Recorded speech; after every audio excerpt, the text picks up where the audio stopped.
There are two things sitting inside federal law right now. One lives inside your paycheck, the other's hiding inside your 401k. Both of them can chip away at a student loan, and almost nobody uses either one. Here's the number that should bother you.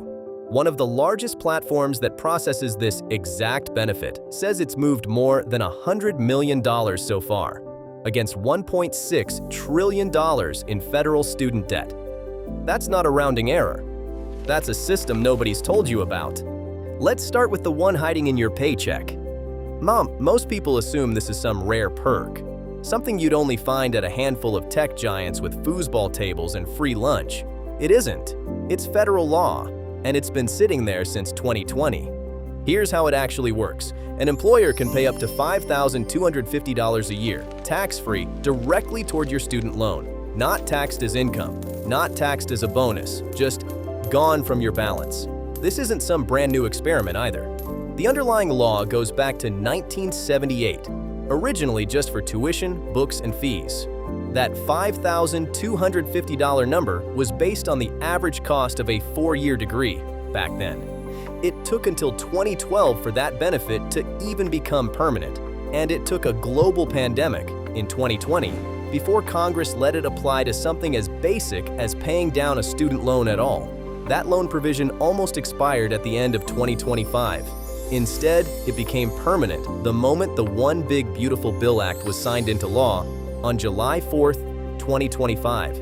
Starting in 2027, that number finally climbs with inflation for the first time in the program's history. Now, before you go asking for this, there are real rules here. This only covers your own education, not your spouse's loans, not your kid's tuition, yours. It has to be a loan for an accredited college, university, or vocational program. The Department of Education actually has to recognize the school. And here's a detail almost nobody mentions. The loan doesn't have to be new. Debt you took out years before you ever worked at this company still qualifies, which means this is just as relevant when you're negotiating a job offer as it is at a job you already have. One more thing. That $5,250 number isn't just for loans. It's a combined cap. If your employer also covers part of your tuition for a class you're taking, that comes out of the same bucket. Go over the cap in a single year, and the extra amount becomes taxable income, like normal pay. $5,250 a year for 10 years is $52,500, tax-free, toward a debt that's just sitting there, quietly compounding whether anyone pays attention to it or not. Now stretch that same math over an average payoff. The typical federal borrower carries close to $39,000 in debt.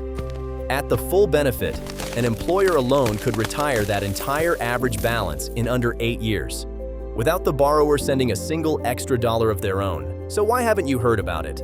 One analysis of federal labor data found something that should genuinely frustrate you. Workers in the top quarter of earners are 3 times more likely to have this benefit than workers in the bottom quarter. Nearly 1 in 5 nurses have access to it. Fewer than 1 in 20 manufacturing workers do. Read that back. A benefit that was supposed to help borrowers under pressure is disproportionately going to the people who are already fine. The people who need every dollar the most are the ones least likely to ever see it. And it's not just an employer problem. Even at companies that already offer this, real data shows only about 35% of eligible employees actually use it. 2 out of 3 people who could be getting this simply never ask. Now here's the one hiding inside your 401k. Most people think their student loan payments and their retirement match are 2 completely separate conversations. One's a debt, one's a benefit. Never the 2 shall meet. That stopped being true in 2024. Since 2024, the law lets your student loan payment count as if it were your 401k contribution. Even if you put in $0 of your own paycheck, zero. Not a match on what you saved. A match on money you already had to pay anyway. You could contribute nothing to your retirement account and still walk away with your full employer match. Now, one honest caveat. If you leave your job before you're fully vested in your plan, you could lose some or all of that matching money. This isn't a reason to ignore the benefit. It's a reason to actually read your plan documents before you count on it. Ask how long vesting takes. Write the number down. Then decide. One more practical step. Most plans require you to actively certify to your employer at least once a year that you actually made qualifying loan payments. This isn't automatic. You have to opt in and report it yourself. Picture someone earning $50,000 a year.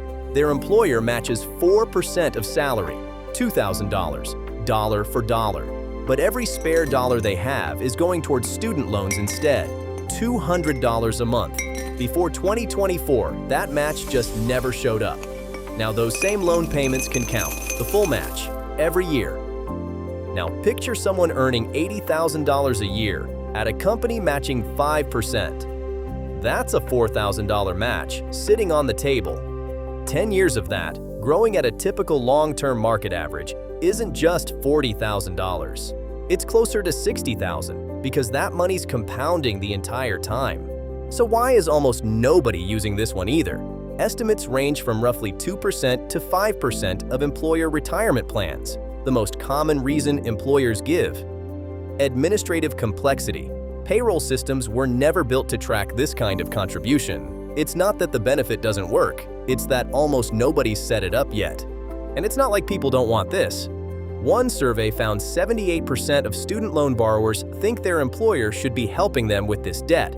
So here's where we started.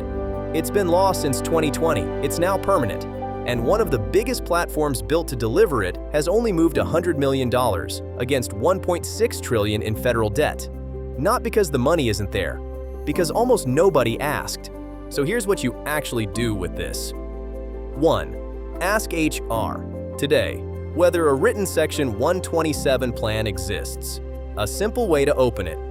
Do we have a written education assistance plan, and does it cover student loans?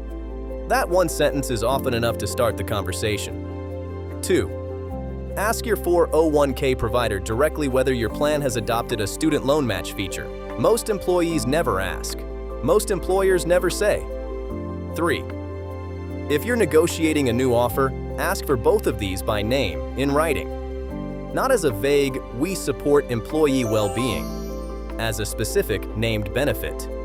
If your employer already offers one of these, I want to hear about it. Tell me in the comments. And if this is the kind of thing you wish someone had told you sooner, that's what this channel is for. Subscribe, and I'll keep finding the ones nobody's talking about.